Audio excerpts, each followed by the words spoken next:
तो डॉक्टर साहब, आप ये कहते हैं कि शाम में आगे क्या होगा अभी कोई नहीं जानता? हाँ, अभी तो एक डेवलपिंग, अभी तो केओस है ना। अब उसमें आगे इनको कैसे देखें ना। अभी तो गजा की वहाँ से जो क़यामत वहाँ पे गुजरी है, वो जब दुनिया देखेगी, मैं मेरी बात करता हूँ, वहाँ से पता चलेगा ना कि क्या कुछ हुआ है वहाँ पे। और उसके साथ ही जो है वो ये बहुत अहम है कि जो जॉर्डन है वहाँ पर बहुत बड़ी तादाद में फ़लस्तीनी मौजूद हैं। ठीक है, अच्छा ये ज़हन में रखें कि हिज़्बुल्लाह अलग है, जो कि उसमें अक्सरियत अहले तशी की है, और जो फ़लस्तीनी है वो सुन्नी है, मेजॉरिटी। और उर्दन में सुन्नी मौजूद हैं, फ़लस्तीनी बहुत ज़्यादा, बल्कि इतना ज़्यादा उनकी जो अहलियाँ हैं, वो जो मलका रानी है वो ख़ुद फ़लस्तीनियन ओरिजिन है उनका। और वो इतना ज़्यादा सोसाइटी में एक ज़माने में तमाम फ़लस्तीनियों को जो है वो नेशनलिटी तक दे दी गई थी जॉर्डन की तरफ से। लेकिन बहरहाल वहाँ, और अगर आप कैंप्स देखें तो बहुत बड़ी तादाद में कैंप्स जो हैं वो जॉर्डन में मौजूद हैं, जो फ़लस्तीनी महाजरीन के जो कैंप्स हैं। तो जॉर्डन दरमियान में है। फिर तो इशू ये है सारा कि ये हो तो गया, यही बिल्कुल ऐसे ही है ना, सद्दाम हुसैन गए, चलो भेजना है, उसके बाद क्या होगा? अच्छा जी, कदाफ़ी को हटाओ दो, गया क्या, फिर क्या होगा? यमन के अंदर जो है वो गिरा दो, अब फिर क्या होगा? तो आखिर में तो हूतीज़ बैठ गए ना आके। तो वो जो एक यमन था वो ज़्यादा मुनासिब था, बजाय इसके कि अब हूतीज़ काबू में नहीं आ रहे। ठीक है, और वो रशिया और चाइना से रब्ता उनका मुस्तकिल। तो इसी तरह से यहाँ पर जो सूरत हाल डेवलप हो रही है उसमें रशिया देखें, रशिया की नेवल बेसिस अब एक तो तारतस पे है ना, लेकिन रशिया अफ्रीका में आ गया, उस अफ्रीका में जहाँ पर कदाफ़ी को हटाया था, और कदाफ़ी को अमेरिका ने और नेटो ने हटाया था, और 104 मुल्क सारे, और उस वक्त जो है वो सब ने कहा कि कदाफ़ी की मुखालिफ हुकूमत को, लेकिन फिर उसकी खाना जंगी हो गई। फिर आप लीबिया को देखें ना तो आपको मॉडल समझ में आता है, या आप यमन को देखें, जो मुल्क इंतजार का शिकार होते हैं फिर उनको इकट्ठा कोई भी नहीं कर सकता। एक मुल्क अगर टूटता है ना, वो फिर आसपास के सारे मुल्कों में, मैंने आपसे कहा जैसे ये मिलिटेंट ग्रुप्स हैं, मिसाल के तौर पे ये जो भी ग्रुप्स हैं, एक तो ये कि हरकत तहरीर शाम एक जमात नहीं है, उसके सरबराह जो है वो एक है, लेकिन उसमें अंदर कई ग्रुप्स हैं। तो उन ग्रुप्स के अंदर एक बेचैनी पैदा हो रही है कि आपने ये गुलाम की पहाड़ियों से इधर कैसे आ गए। ये तो एक 1974 का मुआहदा जो है, जो हुआ था, जिसको दुनिया तस्लीम नहीं करती, सिर्फ ट्रंप ने 2019 में माना था, गुलाम की पहाड़ियाँ उतर के इधर आ गया।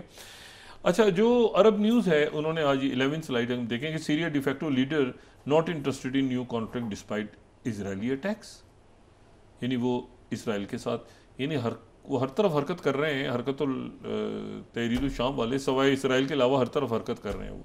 तो ये जो है ये भी एक क्राइसिस है भाई, कि अब जवाब क्यों नहीं दे रहे। अच्छा, वो कह रहे हैं इसराइल ने उनकी आर्मी सारी तबाह कर दी, और आर्मी ज़ाहिर तबाही होनी थी, वो तो आर्मी तो लड़ी नहीं। ठीक है, वो तो आए और वो आर्मी भाग गई, डिसइंटीग्रेट हो गई। कुछ आर्मी ने हो सकता है मुख्तलिफ ग्रुप ज्वाइन कर लिए। जब ये हुआ ना इराक वाला मामला, तो मुझे याद है अच्छी तरह कि मैं उसके बाद जब इराक कवर करके पाकिस्तान आया तो मुशर्रफ साहब से एक महफिल में मुलाकात हुई, तो उन्होंने कहा कि इराक की आर्मी तो बिल्कुल ही, तो मेरा उस वक्त मैंने उनको कहा कि, मैंने कहा जी मैं जब कुवैत से एंटर हुआ हूँ बसरा, और बसरा से ऊपर शुमाल की तरफ में जब जा रहा था शत्तुल अरब से और इन सारे इलाकों में, तो मैंने मुशर्रफ साहब को अपना एनालिसिस उस वक्त दिया, और भी उनके साथ एक महफिल में और भी शख्सियात बैठी थी। तो मैंने उनसे कहा, मैंने कहा जी मेरा नहीं ख्याल कि वो फ़ौज उधर ही मौजूद है, उन्होंने सिर्फ अपनी यूनिफॉर्म्स उतार दी हैं। और वो तो कहते हैं ये कैसे हो सकता है कि वो कहाँ गई, इराक की फ़ौज भाग गई। मैंने कहा जी भागी नहीं है फ़ौजी, भागे वो बस मलेशिया बन गए। तो इसी तरह से सीरिया में ये हम नहीं जानते कि सीनियर आर्मी कहाँ गई है सरेंडर करके, क्या वो मलेशिया में शामिल हो गए हैं या वो फ़रार हो गए हैं, फ़रार हुए तो कहाँ फ़रार हुए हैं। तो वो मलेशिया का हिस्सा बन गए, कुछ कुर्दों के साथ, कुछ इधर कुछ उधर, कुछ दाएँ बाएँ सारा। तो ये अभी आने वाले दिनों में डेवलपिंग स्टोरी। अच्छा, फिर इसको संभालेगा कौन? क्योंकि जो रशिया है, दो बातें हो रही हैं इस वक्त फौरी तौर पे। एक तो यह है कि रशिया जो है वो इस महीने के आखिर यानी 1 जनवरी को जो ब्रिक्स की सदारत है, सरबराही, वो जारी है ब्राज़ील के पास। 1 साल ब्रिक्स का सरबराह रहा रशिया।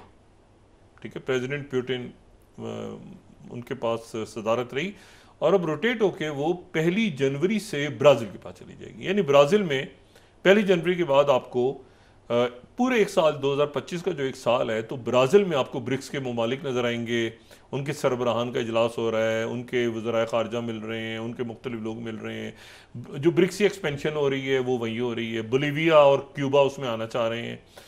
अच्छा, और ज़ाहिर है कि जो प्रेसिडेंट लूला है उनकी पूरी कोशिश होगी ब्राज़ील की और मुल्क सारे शामिल हो जाएं, जो लैटिन अमेरिका वो ज़्यादा उसमें आ जाए।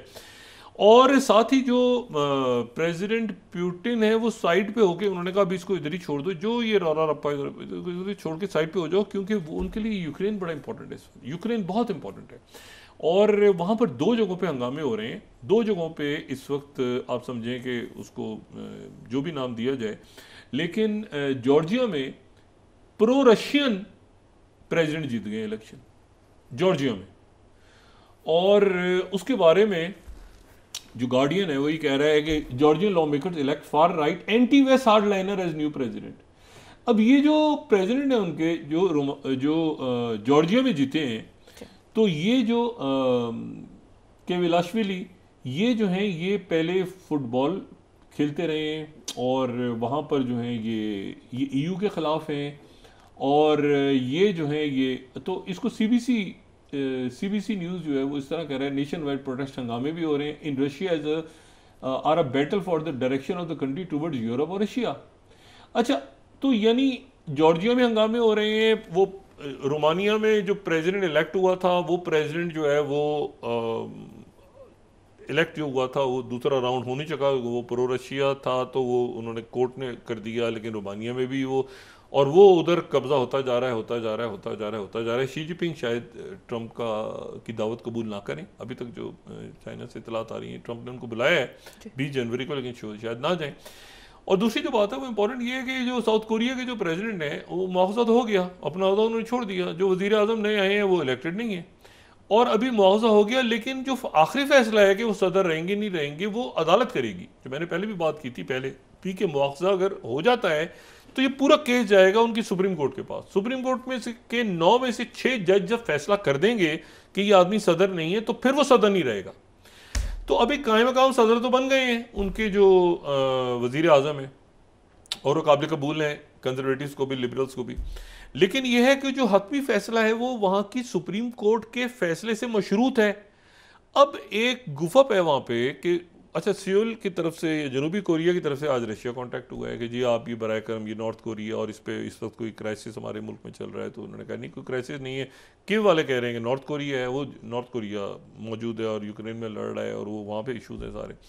और जॉर्जिया और बेलारूस और ये मुल्क जो हैं यहाँ पर देखें ना, रशिया फोर्टिफाई कर रहा है, रशिया मजबूत बना रहा है बेलारूस को कि कोई और हमारे यहाँ पे दाएं बाएं आस पास जो है यूक्रेन में जो कुछ हुआ, मतलब ये जॉर्जिया में ना हो, ये जो है ये रोमानिया में ना हो, ये आस पास के सारे जो मुल्क हैं वहाँ पर। और यूरोप एक तरह से आप देखें ना, यूरोप के अंदर जो ट्रंप आ रहे हैं तो यूरोप के अंदर अपनी बेचैनी है कि क्या करना है भाई वहाँ पे।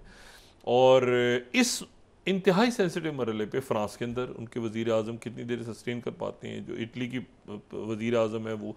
अच्छा, फिर वो सीरियंस, ये शुरू में तो बड़ा अच्छा हुआ था कि जी सीरियंस को निकाला जाए, जर्मनी ने कह दिया सबको निकाला जाए सीरियंस के अगेंस्ट, बहुत ज़्यादा रेफ्यूजी सीरिया में, और ये मसला टर्की में भी बहुत सीरियन रेफ्यूजीज़ हैं, ये सिर्फ कुर्दों का मसला नहीं है। टर्की में जाए ना, टर्की में बहुत रेफ्यूजीज हैं, और इतने रेफ्यूजीज हैं कि वो जो टर्की की सड़कों पे और इधर कभी लड़ाइयाँ हो रही होती हैं, कभी ये हो रहा होता है, जॉब्स उनके पास है नहीं, और वो टर्की की में वो बहुत ज़्यादा लोग आ गए, वो कुर्द नहीं है सारे, वो रेफ्यूजीज हैं। और हमने तो यानी पाकिस्तान ने तो बहुत रेफ्यूजीज अफ़गानिस्तान की जंग के दौरान बर्दाश्त किए हैं ना, हमारे यहाँ हैं, हमारे मेहमान हैं, हमारे सब कुछ हैं, सोसाइटी में जैसे भी इंटीग्रेट हुए, लेकिन हर मुल्क के अंदर ये नहीं होती सख्त कि इतनी बड़ी तादाद में वो महाजरीन को बर्दाश्त करें। अब वो महाजरीन जो है वो टर्की में भी हैं, वो यूरोप में भी, हर जगह, तो उन्होंने कहा कि वापस भेजते हैं, तो यहाँ से खबरें आनी शुरू हो गई, हो तो क्रिश्चियंस को मारना शुरू हो रहे हैं, और ये हैं और वो हैं, सारा तो ह्यूमन राइट्स ऑर्गेनाइजेशन और डेमोक्रेसी इज़ ऑलवेज नॉइजी, बड़ा नॉइज़ होता है डेमोक्रेसी में, ठीक है ना। साउथ कोरिया में अब एक रौला पड़ा हुआ है ना कि क्या हो गया भाई, कैसे, मतलब है कि वहाँ पे CIS हो रही थी, क्या था, फौज थी, मतलब कुछ सर पैर नहीं है, नॉन इलेक्टेड, सबसे उनका जो करीबी अलाय है उसको सदर जो है वो इम्पीच हुआ है, कोर्ट के ऊपर पड़ा हुआ है, दूसरा जो नॉन इलेक्टेड है वो उससे कैसे बात होगी, 3 महीने में मीटिंग होगी। इससे पहले जो प्रेसिडेंट इम्पीच हुए थे उनका अदालत ने फाइनल फैसला सुनाने में 3 महीने ले लिए थे। 3 महीने के बाद फैसला किया था सुप्रीम कोर्ट ने कि हाँ ये आदमी सदर नहीं है। पता चला जजों ने कह दिया तो ये सदर है, फिर क्या होगा, अजीब वाला। तो ये अब इशू ये है कि इसमें से मेरा ख्याल है कि अभी ये डेवलपिंग स्टोरी है कि सीरिया में हो तो गया, एक स्ट्रॉन्ग मैन चला गया, वो ब्रूटल था, रुतलेस था, फलां था, जो भी था, लेकिन what next is the issue. Turkey जो है वो ज़ाहिर है कि इस पूरे इलाके में टर्की आता है, तो अब ये पूरा जो एक ग्रीन हमें नज़र आ रहा है, तो क्या यहाँ बाकी मुल्क टर्की को आने देंगे? क्या टर्की जो है वो कुर्द जो वहाँ पर दूसरे इलाके में बैठे हैं वो क्या टर्की को तंग करेंगे, या टर्की उनके साथ उनको भी कंट्रोल कर लेगा? टर्की सीरिया की अपनी आर्मी ख़त्म हो गई है, बिल्कुल ख़त्म हो गई है, मलेशियस के साथ मिल गई है, तो सीरिया की नई आर्मी कैसे बनेगी? क्योंकि हम अगर लिबिया के मॉडल को देखें या यमन को देखें, मुल्कों के टूटने के बाद, इंतशार के बाद वहाँ फ़ौजों का बनना बड़ा मुश्किल होता है, बहुत मुश्किल होता है। आप देखें ना, अभी तक अफ़गानिस्तान के अंदर मतलब वहाँ पर अमेरिका चला गया, लेकिन वहाँ पर अफगान नेशनल आर्मी पता नहीं क्या बनाई हुई थी उन्होंने, इतने हज़ार लोग, पता नहीं गोश्त थे क्या थे खुदा जाने, तो वो तो मेल्ट डाउन हो गए सारा। और तालिबान आए, उनके लिए अब आर्मी बनाना, मुल्क बनाना, कॉन्स्टिट्यूशन, तो इतना आसान नहीं होता ये खाना जंगी के। तो अब ये है कि अभी ये डेवलपिंग स्टोरी है, ठीक है ना। और इस डेवलपिंग स्टोरी में जो पड़ोसी मुल्क हैं, यानी जॉर्डन, लेबनान तो सीज़फायर पे चला गया ना, लेबनान तो सीज़फायर पे चला गया, वो तो उसने कहा कि ये लेबनान नेशनल आर्मी आ गई, उनकी जो अपनी लेबनान की आर्मी है वो आ गई, हिजबुल्लाह पीछे चली गई, और उनके पास वेपन्स हैं, वेपन सारे सेव हो गए, हिजबुल्लाह के वेपन्स अपने पास हैं, वो to fight for another day, तो वो अपनी जगह मौजूद हैं। तवज्जो इधर आ गई, अब यहाँ प्रेशर बिल्डअप हो रहा है कि भाई आप सीरिया को कि आप यहाँ पर काबिज हो गए हो, और आप तो हरकत हो तहरीर शाम हो, और आप सीरिया से क्यों नहीं लड़ रहे, सॉरी इसराइल से क्यों नहीं लड़ रहे, इसराइल क्यों किए जा रहे हैं? और अगर टर्की अपनी फौजें उतारता है तो फिर उसके बाद एक नया सिनेरियो डेवलप होता है। तो डेवलपिंग स्टोरी है। लीबिया से, इन मुल्कों से जो इंतशार का शिकार होकर टूटते हैं, उनसे बहुत सबक है, जो बहुत सबक सीखे जा सकते हैं। इतना आसान नहीं होता फिर उनको मैनेज करना।